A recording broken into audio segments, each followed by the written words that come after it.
Assalamualaikum warahmatullahi wabarakatuh. Apa kabar kawan-kawan? Semoga kita selalu dalam lindungannya. Baik, pada kesempatan kali ini tepat cabai saya itu berusia 85 hari setelah tanam ya. Dimana kondisi cabai di usia 85 hari setelah tanam itu sudah mengeluarkan buah yang banyak ya, seperti itu. Tuh ya, udah kelihatan buah-buahnya seperti ini. Dan alhamdulillah untuk serangan alat buahnya itu sudah terminimalisir ya, dan serangan padangnya pun ya walaupun masih ada tapi nggak begitu banyak ya. Dan sebenarnya ini tadi pagi itu sudah dilakukan penyemprotan ya, cuman tadi pagi saya nggak sempet membuat videonya. Jadi intinya seperti ini lur. Untuk usia cabai di 85 hari setelah tanam, di mana kondisi cabainya sudah banyak berbuah, itu tinggal gimana kita cara menjaga kualitas cabai agar tetap sehat ya, dalam artian nggak terkena hama ataupun nggak terkena penyakit seperti terkena ulat, lalat buah ataupun antraknosa seperti itu ya. Soalnya kalau kita mengabaikan itu, kita nggak menjaga kualitas buah di tanaman cabai kita itu, ya kita bisa mengalami panenannya itu berkurang akibat cabai yang terserang hama ataupun penyakit ya, seperti itu. Nah, untuk pagi tadi saya itu sudah melakukan penyepraian, di mana penyepraian yang saya lakukan ya seperti biasa, menjaga kualitas buah cabai kita ya, perawatan cabai seperti biasa agar cabai kita selamat ya, dengan harapan sih panenannya bisa maksimal. Oke, seperti apa pestisida yang tadi pagi saya gunakan, nanti saya akan jelaskan di rumah ya. Namun sebelumnya bantu subscribe dulu channel ini supaya saya lebih semangat dalam membuat konten seputaran tentang pertanian ya. Dan jangan lupa juga tekan notifikasinya agar kalian selalu mendapat notifikasi pertama ya, pemberitahuan pertama ketika saya setiap kali upload video. Oke, langsung saja kita ke pestisida tadi yang saya gunakan. Saya akan jelaskan di rumah. Ya, baik ya dulur. Sebenarnya ya saya tadi pagi sudah melakukan penyemprotan. Cuman ya mohon maaf saya lupa nggak bikin video ya, karena tergesa-gesa. Jadi saya akan menjelaskan saja penyemprotan tadi pagi saya menggunakan amunisi apa saja. Nah, seperti yang kita ketahui ya, saya sudah menerangkan berkali-kali bahwasannya cabai ketika dalam fase berbuah itu yang perlu kita perhatikan itu ada 3 ya, untuk menjaga kualitas buahnya. Dimana yang pertama dari serangan hama, yang kedua dari serangan penyakit. Dan hama itu yang menyerang cabai itu ada 2 ya yang menyerang buah cabai ya. Yang pertama itu dari hama lalat buah, dan yang kedua dari hama ulat. Seperti itu ya. Nah, karena kemarin kan di penyemprotan yang ke-20 saya sudah menjelaskan tentang penyemprotan untuk mengatasi ulat dan lalat buah, seperti itu ya. Nah, kali ini karena memang kondisi tanaman cabai saya itu sebenarnya nggak terserang ulat sih, cuman saya kemarin melakukan penyemprotan ulat itu untuk mencegah saja. Jadi untuk kalian ya melakukan penyemprotan sebisa mungkin rutin saja, sesuai dengan ritme kalian dalam melakukan perolingan.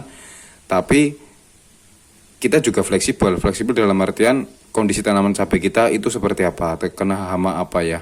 Nah, oke, kembali ke topik. Karena kemarin memang nggak ada serangan ulat, tapi saya melakukan penyemprotan ulat, itu gunanya untuk mencegah. Dan sekarang saya akan melakukan penyemprotan untuk mengatasi lalat buah, seperti itu ya. Ya, karena pada dasarnya tanaman cabai saya itu awal-awal sempat terserang lalat buah, walaupun sekarang itu sudah benar-benar berkurang banget ya. Tapi saya juga tetap melakukan penyemprotan lalat buah itu secara rutin. Dan sudah saya sering jelaskan berkali-kali bahwasanya untuk penyemprotan lalat buah saya menggunakan merek dagang Curakron. Ya, ini sudah mau habis ya, dan saya sudah membeli gantinya ini.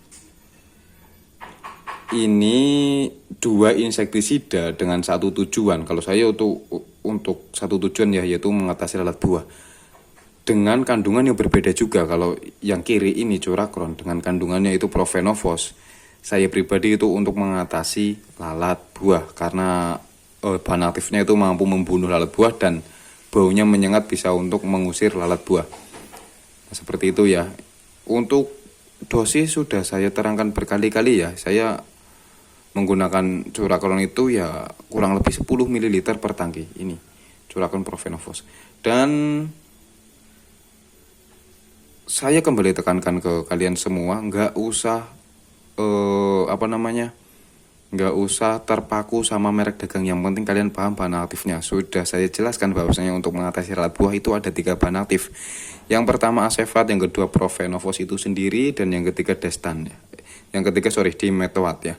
Kalau Asefat, saya kan menjelaskan ada 3 ya. Asefat yang kemarin itu untuk mengatasi lalat buah, ini bahan aktifnya itu Asefat tuh. Ada kandungan Asefatnya, makanya saya berani mengatakan ini bisa untuk mengatasi lalat buah. Dan yang kedua Curacolon atau Profenofos. Profenofos itu yang sering banget saya gunakan ya. Dan untuk yang terakhir saya akan menjelaskan Destan yang kemungkinan besok akan saya gunakan ketika ini sudah habis. Ini sudah paling tinggal 1 tangki atau 2 tangki lagi ya. Dengan bahan aktif Dimetoat. Dimetoat itu merek dagangnya banyak ya. Ada Destan, ada Canon, dan ada Bionic, itu juga bahan aktifnya Dimetoat. Untuk kalian juga fleksibel saja, tergantung di tempat kalian tuh yang ada atau tersedia itu yang mana, merek dagang yang mana, itu bebas ya. Kebetulan saya untuk sekarang di tempat ini yang mudah ditemukan itu Destan ya, dengan bahan aktif Dimetoat 400 gram per liter. Nah, ini baunya super menyengat, lebih menyengat daripada Curacolon ataupun yang Asefat ya. Dan untuk harganya Destan itu murah ya. Ini harganya tuh belum saya copot, 53.000 untuk isinya 300 ml. Mana ya? Ada. Ya ini 300 ml ya. Harganya 53.000. Kalau nah ini 300 ml. Kalau dilihat dari segi harga, Destan atau bahan aktif Dimetoat bisa saya katakan itu yang paling murah. Jadi fleksibel saja kalian mau menggunakan apa ya. Nah, ini untuk penyemprotan alat buah. Ya, saya menggunakan penyemprotan tadi pagi, saya menggunakan Curacolon 10 ml per tangki. Oke, karena sekarang musim hujan, jadi ya yang perlu kita waspadai itu seputar tentang jamur dan bakteri, yaitu yang penyakit yang sangat marak di musim hujan. Itu perkembangannya sangat luar biasa. Dan untuk mengatasi itu, jamur yang biasanya menyerang cabai kita itu kan jamur yang menyebabkan jadi antraknosa ya. Saya menggunakan fungisida. Ini sebenarnya baru ya. Fungisida baru saya gunakan, baru kali ini saya menggunakan ini. Ini saya coba-coba saja. Jadi saya belum berani mengklaim ini khasiatnya bagus apa enggak. Ya, saya menggunakan merek dagang Sidabin dengan bahan aktif azoxystrobin dan simoxanil ya. Kenapa saya menggunakan ini? Karena kan biasanya saya menggunakan Amistartop yang bahan aktifnya itu azoxystrobin dan difenoconazole. Saya juga biasa menggunakan Equation yang bahan aktifnya itu Famoxadon dan simoxanil. Jadi saya mengambil tengah-tengahnya ini ya, yang bahan aktifnya azoxystrobin dan simoxanil. Oke. Nah, tapi untuk selama saya baru melakukan penggunaan ini berapa kali ya? Ya baru sekali ya. Besok perkembangannya gimana akan saya sampaikan ya. Dan karena sekarang musim hujan ya, juga perkembangan jamurnya di daerah saya itu sangat luar biasa. Banyak petani yang bisa dikatakan gagal panen karena cabainya terserang padek. Jadi saya akan menggunakan fungisidanya nanti double ya, dioplos dengan fungisida ini. Bentar. Ini ya. Jadi saya menggunakan 2 fungisida ya. Yang pertama merek dagang Sidabin dengan bahan aktif azoxystrobin dan simoxanil, dan yang kedua dengan merek dagang Kozen dengan bahan aktif Mancozeb dan Carbendazim. Seperti itu ya. Nah, ini yang kiri atau yang botolan ini fungisida sistemik, dan yang plastikan ini fungisida kontak. Jadi saya oplos ya, seperti itu. Dan untuk dosisnya Saya menggunakan Sidapin ini 20 ml per tangki, dan saya menggunakan kosen ini 1 sendok makan. Alasan saya menggunakan fungisida di mix itu karena memang di sini cuacanya ekstrim dan perkembangan jamur pateknya ya itu sangat luar biasa.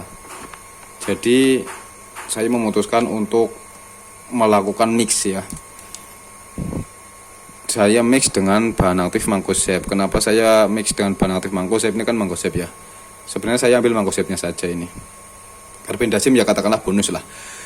Kenapa saya mix dengan bahan aktif Mancozeb? Karena menurut saya itu Mancozeb itu fungisida yang paling recommended di musim hujan ya. Ini sebenarnya kalau kalian perhatikan di merek dagang lain seperti Ditan itu untuk bahan aktif Mancozeb itu ada keterangannya khusus musim hujan. Itu ada keterangannya di bungkusnya. Cuman kalau di kosen ini enggak ada ya.